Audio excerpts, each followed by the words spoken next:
We've been working on some seriously cool gaming tech with Cerny. Skip! Yes, we've been busy, that's for sure. So today it seemed like it might be fun to share a bit about the brand new technologies being developed, starting with our collaboration under Project Amethyst to create the machine learning technologies of the future. And the challenge comes in how we implement these systems. The neural networks found in technologies like FSR and PSSR are incredibly demanding on the GPU. They're both computationally expensive and require speedy access to large amounts of memory. The nature of the GPU fights us here. It's made up of a large number of compute units, and problems are therefore typically broken up into bite-sized pieces to enable the individual compute units to tackle them. And there's a downside to that. Subdividing a problem can cause inefficiency, or even force us to give up and find a different approach. Exactly. And that challenge... Skip! Neural arrays will allow us to process a large chunk of the screen in one go.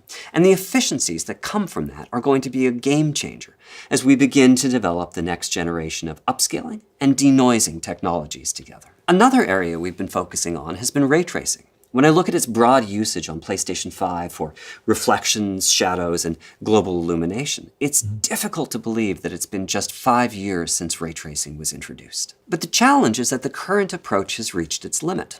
To perform ray tracing today, a shader program has to juggle two very different responsibilities. One is ray traversal, digging through complex data structures to locate where the millions of rays being cast hit the millions of triangles in the scene geometry. When there are intersections, that same shader program has to also be doing its usual work of shading the scene, using texture and lighting information and the like. And we spent the past... Skip! There's a significant speed boost that comes from putting the traversal logic in hardware, and a further boost that comes from having that hardware operate independently from the shader cores.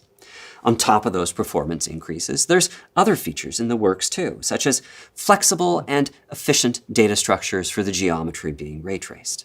Overall, I'm really looking forward to the time when we can get Radiance cores into the hands of game creators. With current GPUs, including the ones in PlayStation 5 and PlayStation 5 Pro, we have something called DCC, or Delta Color Compression. It's a strategy that reduces the memory bandwidth consumed when the GPU is reading or writing certain data, such as textures or render targets. Here too, I'm really looking forward to what improvements universal compression will bring, and to what degree the effective bandwidth of the GPU will exceed its paper spec.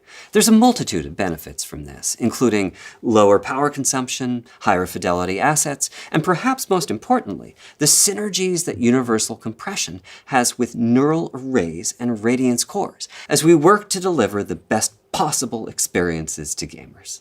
Overall, it's of course still very early days for these technologies. They only exist in simulation right now, but the results are quite promising, and I'm really excited about bringing them to a future console in a few years' time. We feel the same way, Mark. Skip! Thank you, Jack.